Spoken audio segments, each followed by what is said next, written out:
All right, YouTube, how you doing? Welcome back to the channel. It is Friday. Happy Friday to everyone out there. March 7th, we got an 8-game NBA slate to dive into in today's video. Like we always do, I'm going to dive into each and every one of these games. I'll give you my prediction on the side. I'll give you my prediction on the total. We'll talk about any other plays, like player props that we like within the game as well. But as always, guys, keep an eye down on the pinned comment of this video. That'll take you to all of my final plays. So I'm actually rolling with myself tonight. If that does interest you, absolutely free down in the pinned comment. All right, YouTube, how you doing? Welcome back to the channel. I tell you guys I'm a dummy all the time. They don't suck. They've just been sucking. Get them down to -3 for more juice than Jose Canseco in his prime. Tell me you're new without telling me you're new. So don't go jumping down my throat in the comments, right? If you want to fade me, or if you do want to ride me, this still leaves a bad taste in my mouth, right? And remember, more chins, more wins. In terms of last night, a 3-3 night. Not going to complain too much about it. Not going to write home about it, obviously. Our favorite play of the day, Dyson Daniels over PRA. That ends up cashing, though we did have to sweat it out a little bit. Jalen Green over 3.5 assists. That was a no sweat there. And then our added play, Tari Eason over 11.5 points. Glad we added that because that ended up being one of the better looks of the night. Unfortunately, Amen Thompson over 4.5 assists. That one does not come through for us. Warriors Nets under at times looked like it was looking good.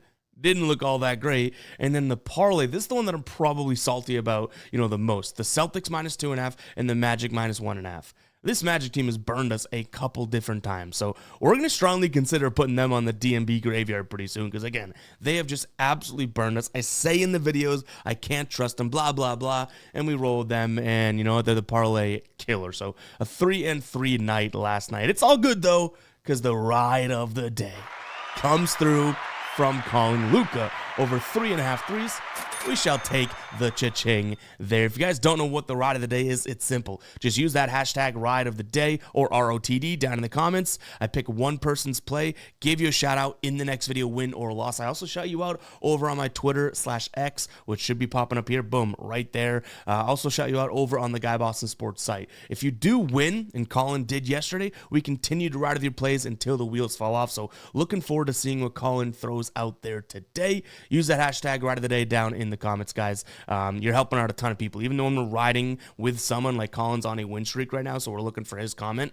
These comments help a ton of people in the comments, right? Like, you guys are helping a bunch of other people out, even if you aren't getting selected for the ride of the day. There's some absolute bangers being thrown out down in the comments. But what do you say we jump into this slate? FYI, it's 4:15 a.m. right now at the time of recording. By the time you guys are watching this, I'm most likely either on the plane or already landed in Vegas. I'm very excited for this trip. Going to be away for the weekend, so we do have a couple road videos coming up. But yeah, if you see, the final plays still says coming soon or whatnot, it's probably because I'm just still traveling. But we will get those out, and obviously we'll try to tweet out and post the ride of the day for Colin as well. But we are traveling. FYI, if things are a little bit clunky. But what do you say we dive into this slate? Hit that like button, hit that subscribe button. Let's rock. We're starting it off with Charlotte taking on Cleveland. This one really doesn't interest me all that much. And even furthermore, you look at the Charlotte injury report, and it even more doesn't interest me. I mean, you have LaMelo, Nick Smith, Josh Green, and Nurkic all listed as questionable. Then you have Mark Williams and Okogie listed as out. I wouldn't even be surprised if Cleveland sees that and they're like, I don't know if we need to roll with all these guys. Maybe some of our guys get a little bit sick or something like that. You never know with this damn league. But in this spot, yeah, I would probably still peak at Cleveland, but I don't think that I'm going to be rolling with it myself.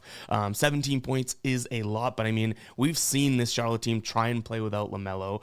Miles Bridges is the only healthy starter right now, and he's the type of guy that gets it in down low, right? And this Cleveland team's obviously a very good defense down low. 8th fewest points per game allowed in the paint. So, yeah, I mean, probably not going to touch this one, but I struggle to like Charlotte, especially a banged-up Charlotte team. So, for the sake of it, I'll lean towards Cleveland. Maybe there is some parlay potential where we've been doing those slimy little parlays where we knock a bunch of points off and put two massive favorites together, but not with the original line. Something like that, like almost like a stronger teaser. Maybe we like that, but this probably isn't the game that we're over the moon about. I would say lean towards the under, but that's really scary with a Cleveland team. So maybe it's like a lean towards Charlotte's team total, especially if some of these guys don't play. I don't see where the points come from. So give me Cleveland as well as a Charlotte team total under, and then no player props that I'm liking in this one as of right now. Apologies for like blowing through it, but like I said, it's really early right now, and a 17-point favorite I don't think has much,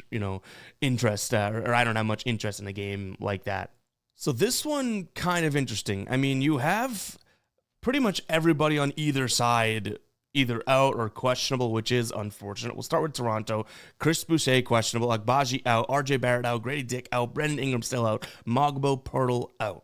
On the other side, you have Utah, who may be without Keontae George, may be without Jaden Springer, Jordan Clarkson, Collins, and Markkanen listed as out. So a ton of guys injured in this one. I will say Walker Kessler is something that piques my interest here.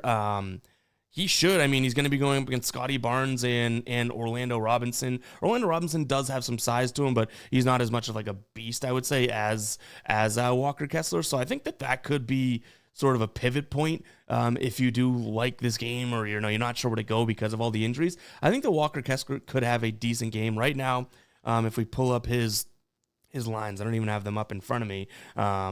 Overall, so let me get some Walker Kessler line just so we know what we're talking about here. But yeah, over 11.5 boards, I could be convinced of that. He's hit that in 8 of his last 10, so that's obviously good. Points, his points line, I mean, right around that 12.5 mark. This could be a good look, especially with no one on his competition. So I think that's where I'd go right away. But I also don't mind the idea of the Jazz plus the points. Toronto should win this game. They are at home. This is their comfortable spot. But you throw in all of those injuries, and it's like, well, yeah, I mean, they're going to struggle, right? Quickly Shed, Walter, Barnes, and Robinson isn't all that much, way better than Collier, Sexton, Uzang, Martin, and Kessler. Like, this should be a bad game overall, but getting 6 points in a spot like that, sure. I mean, maybe it's crazy.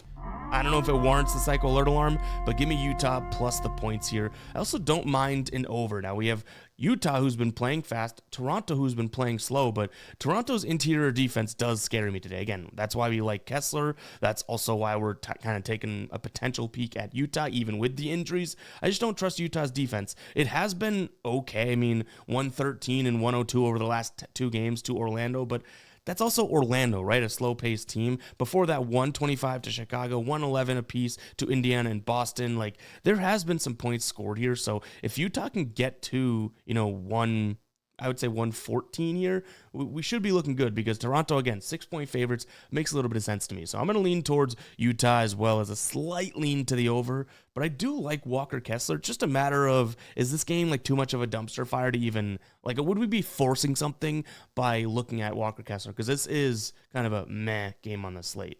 Real quick, before we do continue on with the slate, I want to talk to you guys about Outlier. In fact, I'll just show you Outlier right now, my favorite research tool out there. This is the Outlier screen. You can see we're on Walker Kessler. Obviously, this is his points. We have his points plus rebounds and head-to-head. But over the last few games here, right, we look at the last 10 games. I talked about his rebounds, 12.5 now. 7 of those games he's gone over. You can see the rebound chances as well, looking really good. 23.5 rebound chances. He's also grabbing a few offensive rebounds per game, which is really, really strong. You could see Toronto decent this year against centers in terms of rebounding. Bottom half of the league, but still middle of the pack, right? But there's no Scotty Barnes, there's no Jakob Poeltl, even no Mogbo, like ton of injuries here. So I expect him to have a little bit more of a chance. But what I like about Outlier is this insight screen. You can come over here, you could filter. Say we only wanted to look at, player props, right? So we can player, and this is going to give you a bunch of plays that are trending in the market. And you could see here, OG Anunoby failed to exceed 22.5 points plus rebounds in 14 of his last 18 games on the road. If you wanted to dive in further, you can click it and then break it down. So a very, very cool tool here, guys. You can get 7 days free with the link down in the description as well as the pinned comment. Again, that is Outlier. Link down in the description as well as the pinned comment. There's a lot of tools out there. I like Outlier the best because they cover all sports. They're not just in one lane. So a one-stop stop shop truly for your sports research. So go ahead and check it out. Again, that link will be down below in the pinned comment as well as the description. Dallas taking on Memphis. Similar to what we had in the Charlotte and Cleveland game, I do think that this one just completely depends on what we have on the injury report, but not even really like depends. Like we already have a lot of answers in the injury report for Dallas. We know Anthony Davis is out. We know Kyrie's no longer on playing this year. PJ Washington, Hardy, Gafford, Martin, Exum, all these guys, actually PJ Washington's already listed as out, but Exum now listed as questionable. There's just too many guys out or questionable for this Dallas team to like them, right? Like I just can't really get behind trusting a starting lineup that consists of Dinwiddie, Najee Marshall, Dwight Powell. Like these are guys that I think we might not see Jaren Jackson, if I'm not mistaken. So obviously that would be in favor of Dallas, but still overall, Ja Morant, Desmond Bane, Jalen Wells, like these guys should be able to prosper in this lineup. And isn't Prosper? Isn't that a guy on Dallas? That could be. But anyways, yeah, I think just by default, given the fact that this Dallas team is going to be without like all of their big men, their interior defense should obviously struggle, right? And if we know anything about Memphis, it's that Memphis likes to get to the rim. Over the last 10 games, number one team in terms of frequency and shooting in the paint, right? So if they score in the rim, then we're going to have some trouble for Dallas trying to stop them. Isolation-wise, Dallas really struggles. Memphis is a top 10 team in isolation, so a lot of angles to look at here too, like Memphis. Do you need to like a 10.5 point spread? No, but this could definitely, I know I mentioned it with Cleveland, this could definitely be a play where we knock that spread down to -1.5, -2.5, and it actually could be a viable parlay piece. So that's definitely something of consideration. Do I love that Jaren Jackson Jr. probably isn't playing? No, but it's like everybody and their grandmother's ex-boyfriend from high school aren't playing in this Dallas game. You know what I mean? They have a pretty B roster right now. So give me Memphis. In terms of what we have from a total, right now it's at 239. I don't mind it. I probably have this pegged right around the 236. In fact, on scorepredicts.com, our website that breaks down and predicts each game as well as player props, we have this pegged as a 130 or 237 finish. I can get behind that. I don't mind the idea of a 237 finish here in this spot. So I would probably lean to the under there. When it comes to a player prop, I think Najee Marshall may be a look over 23.5 points plus rebounds. Now, the scary thing is that you're rolling with a guy who is inconsistent, whether it's minutes or performance, anything like that, right? But he is, no Jaren Jackson down there. He's going to have Zach Edey down there as well. He's going to be getting a lot of big man minutes. So yeah, I could kind of get behind that. I think he's going to get a ton of minutes. I mean, last time he played, right? And that's with all these guys out. He played 32 minutes and he had 22 points and 11 rebounds. That was against Milwaukee, a team that is good inside as well. So this could be a decent spot for him. Memphis hasn't been all that great at stopping points at the rim or in the paint recently. And you know what? That's where he scores 32% of his points. 34% at the rim and 32% in the paint. So 60+% of Najee Marshall's points are coming via, right at the rim there. Rebounds, I am a little concerned about that because this Memphis team is a good rebounding team, especially against his position. But overall, I think that he's a player that kind of fits the bill in terms of he's going to get a minutes uptick, and there's no one else that's really going to mix it up down low as strongly as he might. He's going to have the ability to slash but also rebound, whereas Dwight Powell, who's starting at center, is more like just the center, I guess, in a sense. And you throw in the fact that, Santi Aldama most likely getting the start at the power forward, then Najee Marshall isn't going to be like overpowered and outmatched. Like if it was Jaren Jackson Jr., I would probably worry about, the brutality of him and whatnot. But Aldama, though he is going to have a few inches on Najee, isn't necessarily the most like physical player. Miami taking on Minnesota. I hate to say it again, but definitely going to be worth keeping an eye on the injury report here. We have like 6 of the 8 games here, like totally dependent on injuries or impacted by injuries. So it's kind of unfortunate.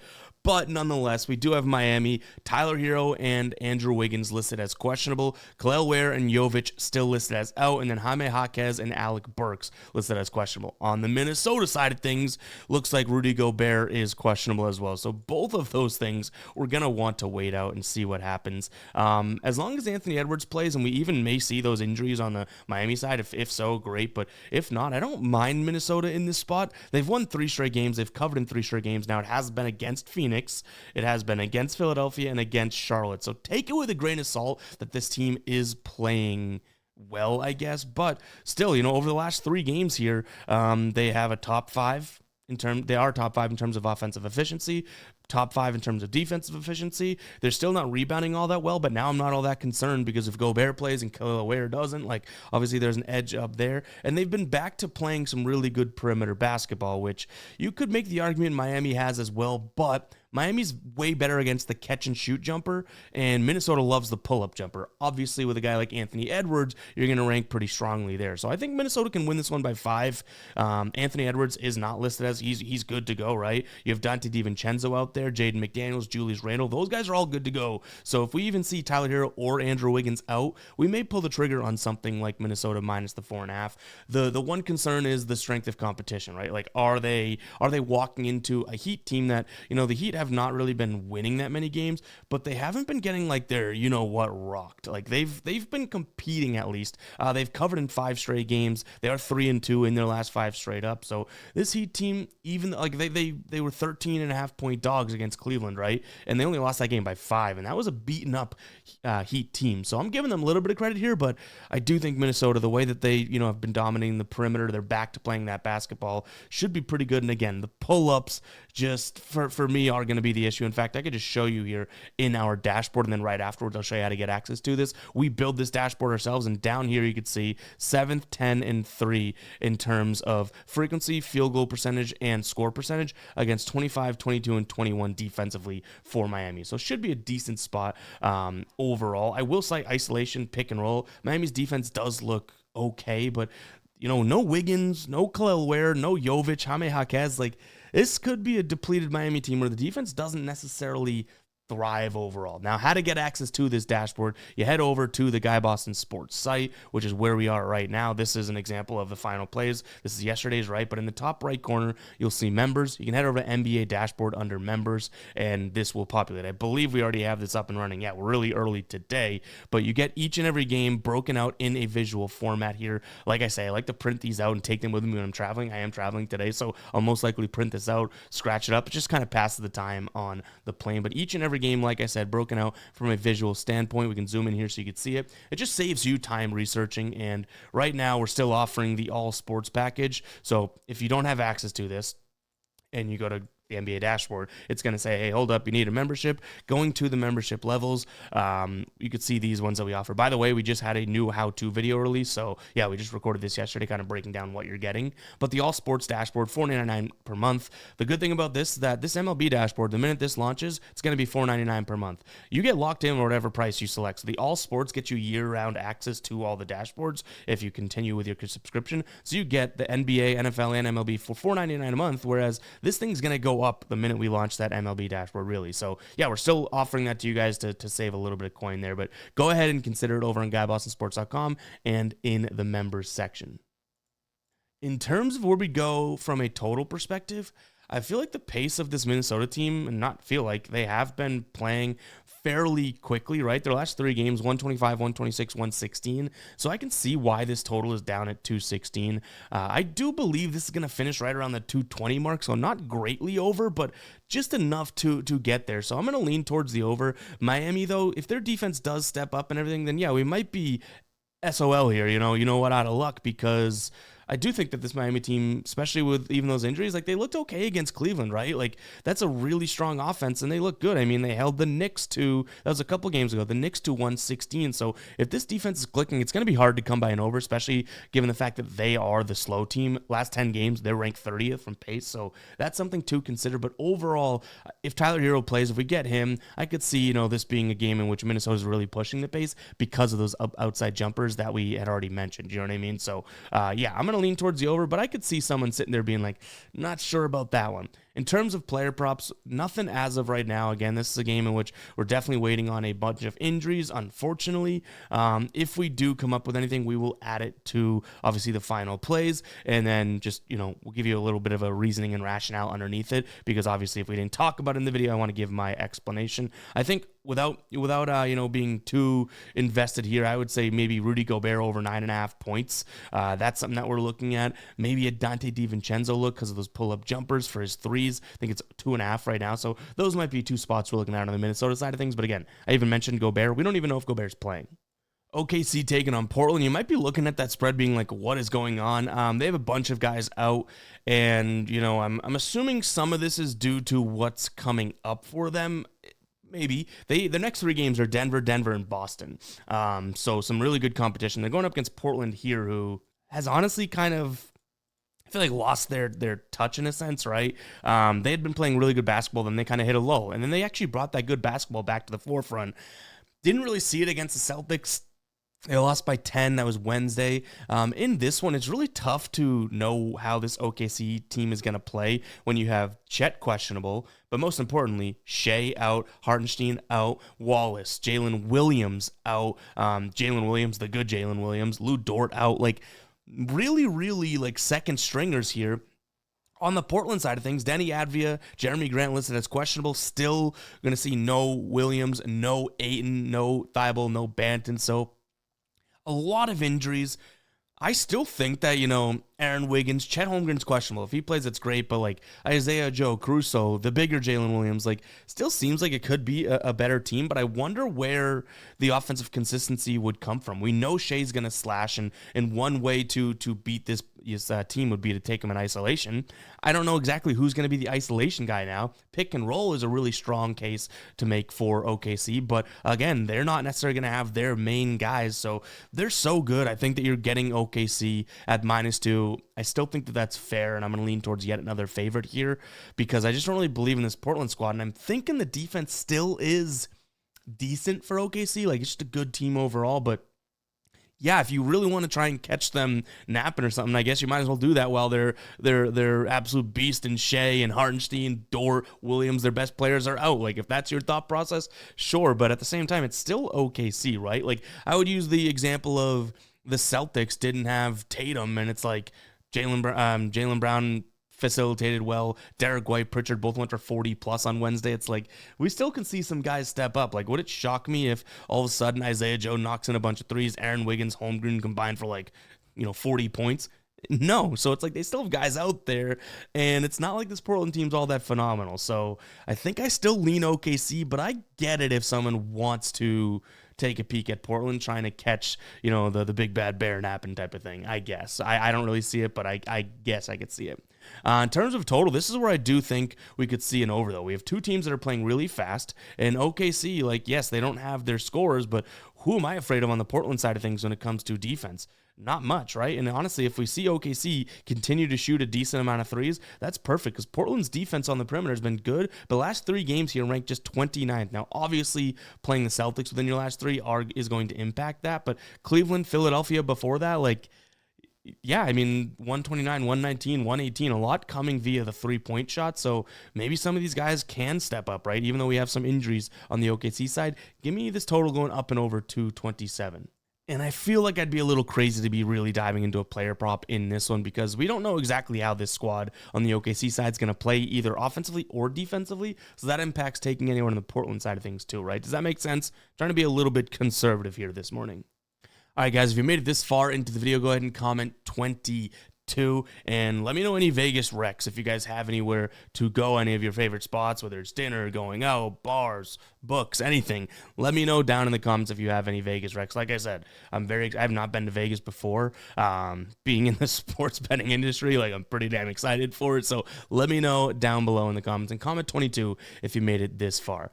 All right, we got Sacramento taking on the Spurs. As of right now, Sacramento's still in the DNB graveyard, but they're pretty damn close to being pulled out of that thing. They have spent plenty of time there, so, maybe today is the day if we can really find a strong enough argument. We look at this one, and there are injuries again, but shocker, injuries has been the name of the game for pretty much every single game we've talked about. Malik Monk and Sabonis listed as out here. DeMar DeRozan, Zach LaVine, and Keegan Murray still, to me, is a good group, of guys to be able to control a game. We saw them compete in that Denver game, right? They ultimately ended up covering their final line. It was 8, but, a lot of people had them at 5.5 and 6. They ended up losing by, five, so they would have covered that, and no, 6, so they would have covered the 6, pushed, but not the 5.5. But again, they closed at 8, so they did the job. They're 7-3 over their last 10, 6-3-1 against the number. They've covered in 5 straight games, 1-4 of their last 5. They haven't played the toughest of competition, but we can't sit here and act like San Antonio is the toughest of competition, right? So yeah, I do think that this is probably a spot in which Sacramento can play fairly well. I think my main look may be to take a peek at DeMar DeRozan. I like his PRA. I like his points plus assists. I think he should be able to play really well in the mid-range here. This is a squad that struggles in the mid-range, and DeMar DeRozan's the 4th worst in terms of mid-range. DeMar DeRozan, 44% of his games come in the mid-range. So yeah, I think this could be a decent look for him. Right now his points line though with everyone out is at 26.5. Seems like it's a little bit too high, right? So that's why I might pivot to PRA, which is still really high at 37.5, but I expect him to be very much involved. I also would lean towards Sacramento. Like I said, I do still think that they have some pieces that are necessary here in terms of beating the Spurs team. Sacramento still has, like I said, DeMar, Levine, Keegan Murray, who let us down last time, but even Jonas Valanciunas coming in as a center is a decent replacement, especially when this is a lack thereof of a center type team in San Antonio. We have, Ellis? Yeah, Keon Ellis playing for Sacramento at the point guard position. I love that when he's going to be going up against Chris Paul and De'Aaron Fox defensively. So yeah, I'm going to go towards Sacramento here in this one. I think that the defense should be pretty good. And overall, yeah, I mean, De'Aaron Fox against his old squad, you could probably sit there and be like, oh, he's going to go off. And he might, but he's not going to have the easiest of times here, right? I mean, if you look at the Sacramento team, they're obviously starting to play better defense this year. Top half of the league in terms of defensive efficiency over the last 3 games in which they've played Houston, Dallas, and Denver. I'd give them credit for the Denver one, but they're a top 10 defense when it comes to efficiency numbers. So yeah, I kind of like that for them. I mean, again, you look at De'Aaron Fox and it's like, well, he's playing his old team. He could be fired up, and I'm not taking away any of that at all. I think that he could have a good game, but I don't think that they have the interior presence that they'll need where, Levine, DeRozan, Valanciunas could be guys that really do mix it up down low. Now, if you are looking at De'Aaron Fox from a points perspective, I think you're liking the idea of him scoring, kind of in that mid-range paint area. The closer he gets to the rim, there's actually been some decent defensive numbers for Sacramento, but again, no Sabonis in this one. No Malik. Like, there's some injuries that could impact that. Like, I could see Fox being able to get to the rim on Valanciunas, getting to the foul line, and that type of thing, right? But I think Sacramento slows this game down overall, which helps them because transition-wise, this is a San Antonio team that likes to run in transition, whereas Sacramento, just the 22nd ranked pace team over the last 10. So I think that helps as well as I battle a burp here, excuse me. But give me Sacramento as well as the under kind of in line with that. And like I said, kind of like the idea of DeMar DeRozan, but also kind of like the idea of De'Aaron Fox, I guess, maybe getting to line here a few times against his old squad. Denver taking on Phoenix. Phoenix also in the DMB graveyard, and I'm not ready to pull them out just yet. I will say they almost got there because we liked them against the Clippers, was that a few games ago, right? And they ultimately pulled through for us in terms of our prediction and our lean. We didn't roll with it ourselves because, again, they're in the DMB graveyard, but they were underdogs and they took that one. This Denver team, though, I do think is a little bit of a different animal. Now, have they looked as tremendous as possible lately? No, but their last 5 games, Indiana, Milwaukee, Detroit, Boston, Sacramento, they are 7-3 over the last 10, but they've played some hard teams, right? Celtics, Detroit, Milwaukee looked good in that game, so I give them a little bit of credit there. This game, I think, sits right around that 7 number. I do. So what I'm going to say is, keep an eye on the injury report, which I should just have like a soundboard button that says keep an eye on the injury report, because every game, Jokic and Aaron Gordon are listed as questionable, which is obviously very, very important in this one, obviously, right? Jokic ended up playing in that game that he was questionable. He had 22 and 15, played 38 minutes, so I doubt that questionable tag means he's really that banged up. Like, why would a guy be questionable last game and play nearly 40 minutes? So if he plays, I do like Denver, but I'd probably actually end up buying, a point or a point and a half, getting this down to 6.5 or 6 type of thing. Because again, I kind of have this one pegged right around a 7-point win for Denver right now. I'm thinking it's going to be a 121-114 game, which still would be, very slightly under this number, which I like as well. Because Denver, though, they can definitely up the pace.